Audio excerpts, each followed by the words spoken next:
샬롬, 오늘도 복되고 좋은 날입니다. 우리가 살아가면서 우리의 삶에 인도자가 있다는 것은 너무나 귀한 일입니다. 아마 지금 말레이시아에 이렇게 나와서 사시는 우리 성도님들은 그러한 말씀에 대해서 잘 이해하실 겁니다.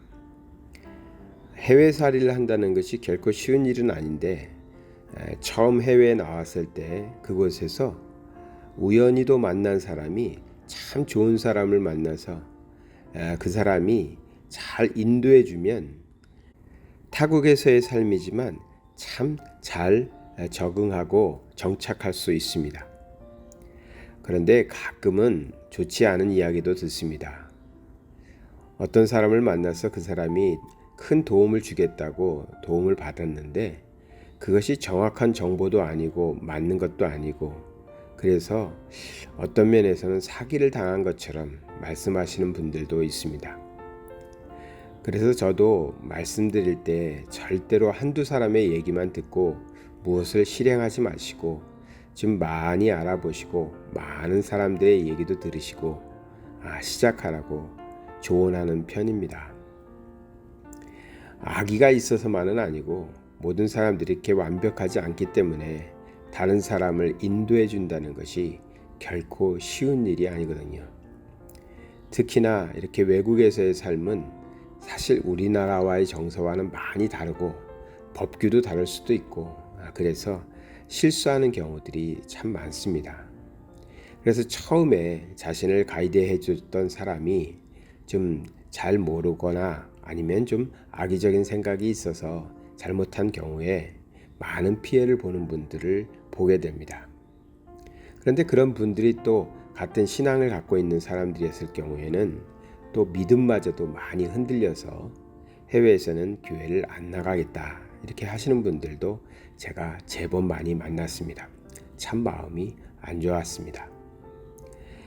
그렇게 인도자라는 것은 굉장히 중요한 것이고 우리를 바른 길로 옳은 길로 좋은 길로 인도해 주시는 사람을 만난다면 참 좋은데 그러지 못한 경우도 있으니까 항상 우리가 기도하면서 좋은 사람 만나기를 바라야 할 것입니다. 그런데 아무리 사람이 좋다 해도 사람은 완벽하지 못하죠. 그래서 우리는 사람에게서 모든 것을 기대하고 그 사람을 통해서 내가 만족하리라 하는 만족할 만한 답을 찾기는 어려운 것입니다. 그러한 한계가 있음을 우리는 잘 알고 있습니다. 성경에서는 우리의 인도자가 되시는 하나님에 대해서 많이 얘기하고 있습니다. 특히 다윗이 시를 많이 쓰고 또 역사서에서도 다윗의 얘기가 나올 때마다 다윗은 하나님을 자신을 인도하셨던 분으로 많이 표현하고 있습니다. 다윗의 인생을 보면 참 험난했습니다. 어린 다윗이 골리앗을 무너뜨리고 장수가 돼서 이스라엘을 위해서 많은 전쟁을 치렀지만 다윗의 인생은 결코 평탄하진 않았습니다. 시기를 받았고요. 많은 죽음의 위험도 있었고요. 아들의 반란까지도 있었고요. 다윗의 삶이 참 험난했습니다. 그러나 험난한 삶을 다윗은 살았기 때문에 그의 시의 내용을 보면 그가 쓴 시를 보면은 참 그러한 것들이 많이 담겨져 있습니다.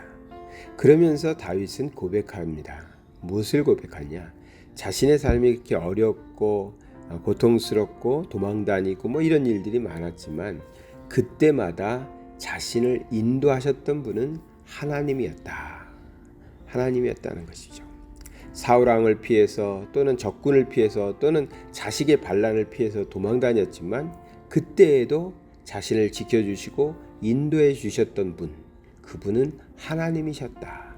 그 하나님을 시편에서 여러 차례 계속해서 찬양하고 있는 것입니다. 사무엘상 22장 20절의 말씀을 보겠습니다. 나를 또 넓은 곳으로 인도하시고 나를 기뻐하심으로 구원하셨도다. 이 다윗이 지금 하나님을 찬양하는데요. 여기에서도 인도하셨다라고 표현합니다. 근데 다윗의 시들을 쭉 보니까 다윗이 하나님을 표현할 때 이런 표현들을 많이 했습니다. 넓은 곳으로 인도하셨다. 또 33절에 가보면 나의 견고한 요새가 되신다. 나를 안전한 곳으로 인도하신다. 34절에는 암사슴과 같이 높은 곳을 세우셨다. 이런 식의 표현들을 합니다. 높은 곳, 견고한 요새, 안전한 곳, 또 넓은 곳. 그렇습니다. 하나님께서 우리를 인도하셔서 우리를 이끄시는 곳은 참 좋으신 곳입니다. 좋은 곳이고 안전한 곳이고 옳은 곳입니다. 하나님께서는 우리를 그렇게 인도하고 계시는 것이죠.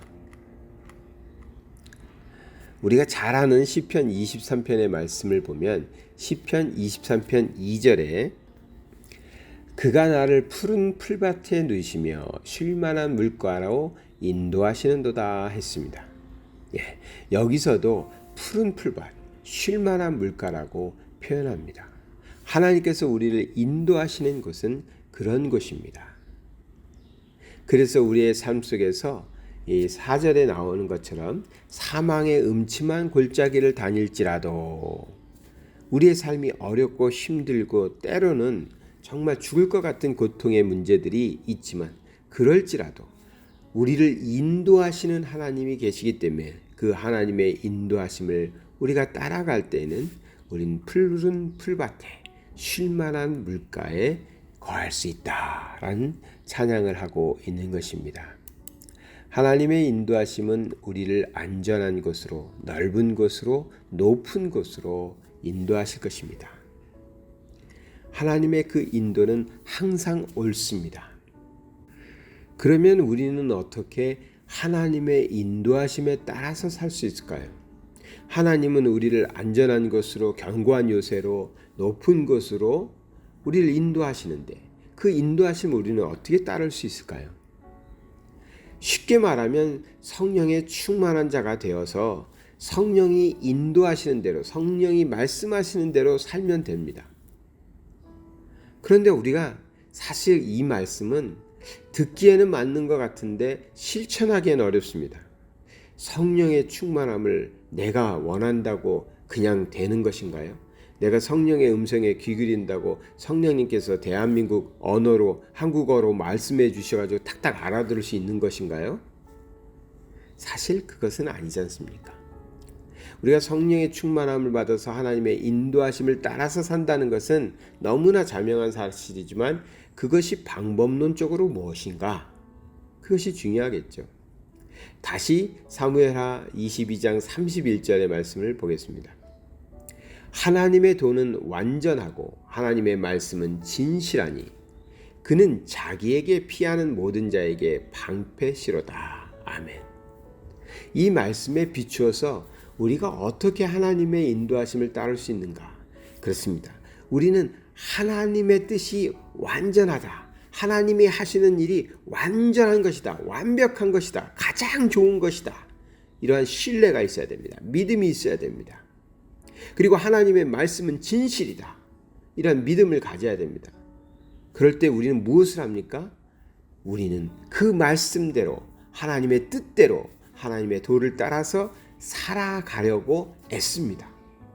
내 생각이 아니라 내 판단이 아니라 주변의 사람들이 나를 이끄는 것이 아니라 하나님의 뜻, 하나님의 말씀 그것에 귀 기울이고 초점을 맞춘다는 것이죠. 예수님을 믿는다는 것, 하나님을 믿는다는 것. 그래서 하나님이 우리의 견고한 요새가 되시고 안전한 곳으로 인도하시고 높은 곳으로 인도하시고 하나님께서 우리를 넓은 곳으로 인도하시는 그 하나님의 인도하심을 따라서 산다는 것은 결국은 하나님의 도를 지키는 것입니다. 하나님의 법도를 따라서 사는 것입니다. 이를 위해서는 우리는 하나님의 말씀을 귀 기울여서 듣고 읽고 깨달아야 됩니다. 내 안에 하나님의 말씀이 가득 차면 찰수록 우리는 하나님의 음성이 잘 들려지는 것입니다. 그리고 그 음성은 옳은 것이고 맞는 것이고 정직한 것이고 우리를 좋은 곳으로 인도하신다는 확신과 믿음 속에서 순종하시면 됩니다. 그러면 우리는 하나님의 인도하심을 따라서 살아갈 수 있는 것이죠. 한동안은 하나님 저에게 이것을 주세요, 저것을 주세요라고 많이 기도했지만 요즘에는 이렇게 기도가 바뀝니다. 하나님, 내 인생을 인도해 주세요. 내 모든 문제들을 하나님이 인도해 주세요. 하나님이 이끄시는 대로 순종하고 그 길로 가겠나이다. 왜? 그것이 가장 좋은 길이라는 것을 우리가 믿기 때문에 그렇습니다. 오늘도 하나님의 말씀을 따라서 하나님의 인도하심을 따라서 승리하시는 저와 여러분 되시기를 바랍니다. 사랑의 하나님 아버지 감사드립니다. 하나님의 자녀로서 하나님의 도를 지키고 하나님의 말씀대로 살아가고자 하는 그런 삶을 통해서 하나님이 인도하시는 그 좋은 길, 복된 길로 따라가게 하여 주시옵소서. 예수 그리스도 이름 받들어 기도드리나이다. 아멘.